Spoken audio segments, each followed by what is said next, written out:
Magandang gabi po mga kapatid. Nandito po ulit tayo upang basahin ang chapter na ito sa Exodus 2 to 5. Yan.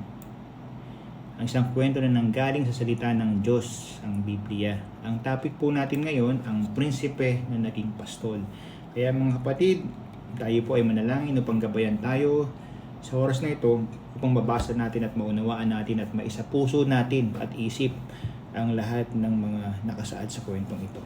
Salamat po. Lord, gabay lang po, Panginoon, sa aming pagbasa, Panginoon Lord. At salamat din po sa lahat ng tao na nagawa ng binabasa namin ito, na binabasa kong ito na maunawaan namin. Salamat po, Panginoon. In Jesus' name, Amen. Okay po. Ito po ay Bible for Children Origin. Ito po yung website no. So napakaganda at napakadali pong maunawaan ito para sa ating mga kapatid. Okay? So ito na po, basahin ko na yung ang prinsipe na naging pastol. Yan, si Moses po to ha. Isang araw, nakita ni Moses na sinasaktan ng isang Ehipto, isang Hebreo. Kahit na lumaki at nag-aral si Moses bilang prinsipe sa kaharian ng Paraon, siya pa rin ay isang Hebreo at kailangan niyang tulungan ang alipin na Hebreo. Tumingin-tingin si Moises sa paligid nang wala siyang makitang tao. Sinugot niya ang Ehipto. Sa labanang ito, namatay ang Ehipto. Mabilis na tinabunan ito ng buhangin ni Moises. Sumunod na araw, nakita naman ni Moises ang dalawang Hebreo na nag-aaway. Sinubukan niyang awatin ang mga ito. Nagtanong ang isa kay Moses, papatayin mo rin ba ako tulad ng ginawa mo sa Ehipto? Tanong nito sa kanya. Natakot si Moses nang marinig niya ito at nabatid na may nakakita sa ginawa niya sa Ehipto. Nakarating ang balita sa Paraon kaya tumakas si Moses patungong Midian. Pagdating sa Midian, naupo si Moses sa tabi ng isang balon. Dumating ang 7 babae na anak ng pari ng Midian. Sila ay may balak na sumalok ng tubig at painumin ng kawan ng kanilang ama. Ngunit may dumating na mga pastol at itinaboy ang mga babae. Nakita ito ni Moises kaya sinakluluhan niya ang mga babae at tinulungang magpainom sa mga kawan.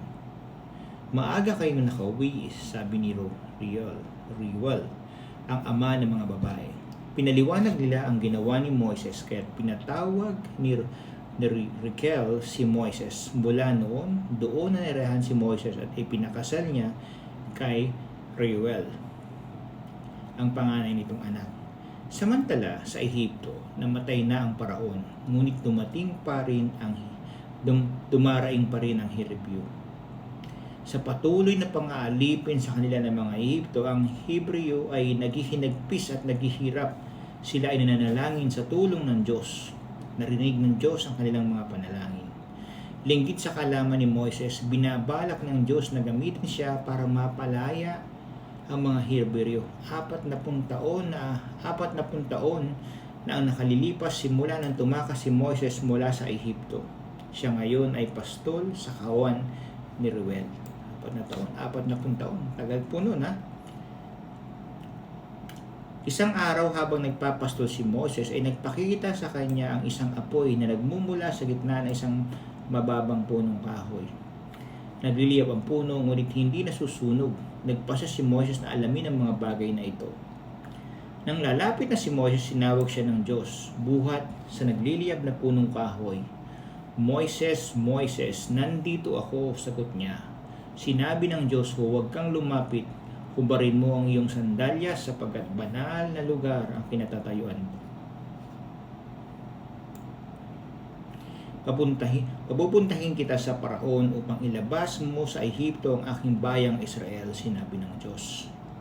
Ipinakita ng Diyos ang kanyang kapangyarihan kay Moses. Tungkod ni Moises ay naging ahas. Nang hinawakan ni Moises ang buntot ng ahas, ito ay naging tungkod ng muli at nagbigay pang muli ang Diyos ng isang tanda. Ipasok mo ang iyong kamay sa damit mo sa tapat ng iyong dibdib, utos ng Diyos. Gayon na nga ang ginawa ni Moses. Nang ilabas niya ito, nagkaroon ng sakit sa balat na parang ketong. Nang ilabas niyang muli ang kanyang kamay, nagbalik ito ng dati. Tumanggi pa rin si Moses, "Hindi po ako mahusay magsalita." Sabi ni Moses, "Nagalit ang Diyos, gagamitin ko si Aaron, ang iyong kapatid, bilang iyong tagapagsalita," sabi ng Diyos. Bumalik si Moses kay Reuel at kinuha ang kanyang mga gamit at pumunta patungong bayan ng Ehipto. Pinangunahan ng Diyos si Aaron na salubungin si Moses sa bundok ng Diyos. Nang sila ay magkita, sinabi ni Moses kay Aaron ang plano ng Diyos na palayain ang mga Hebreo mula sa Ehipto. Magkasama silang lumakad upang tipunin ang mga pinuno ng Israel. Gumawa si Moses ng kababalaghan sa harapan nila at sila ay naniwala na tutulungan sila ng Diyos. Magkasama silang sumamba sa Diyos. Sina Moses at Aaron ay matapang na pumunta sa Paraon. Sinabi nilang, "Ipinapapasabi ng Diyos sa iyong palayain ng kanyang bayang Israel." "Hindi ko palalayain ng Israel," sagot ni Paraon. Ayaw niyang sundin ang Diyos. Gamitin ng Diyos ang kanyang dakilang kapangyarihan upang mabago ang isip ng Paraon. Napakaganda po sa Exodus 2-5. Nakakapanabik ang bawat eksena dito, ang bawat pagbabasa natin dito. Napakasarap po. Kaya mga kapatid, sana may naunawaan kayo at sana may sa puso nyo ito at magbigay ito sa inyo ng lakas ng loob. Kailangan tutulungan tayo ng Panginoon, magtiwala lang tayo. Huwag tayong matakot. Gagabayan niya tayo. At tayo ay makakalaya sa lahat ng mga paghihirap natin ito. Konting tiis lang. At sinasabi ko nga po sa inyo, hindi talaga tayo dito sa mundong ito. Meron talaga tayong buhay sa walang hanggan na ito ay magagawa natin sa ating pamamagitan ng kabutihang ginagawa sa mundong ito. At higit sa lahat po, Panginoon, at higit sa lahat, yung ating pagbibigay ng oras sa ating Panginoon at ipakita natin sa bawat isa na nakakatulong tayo sa mga tao. Lord, ikaw na po, Panginoon, ang tumulong sa amin. Linisin mo ang aming puso, ang budhin namin, Panginoon, Lord. Yung mga kasalanan namin, Lord, ikaw na po ang maghari sa aming puso. Iwa'y nawaksi po namin ang lahat ng mga maruming pag-iisip at mga gawi sa aming buhay, Panginoon Lord. Gabayan mo kami. Maraming pong salamat, Panginoon. In Jesus' name, Amen. Salamat.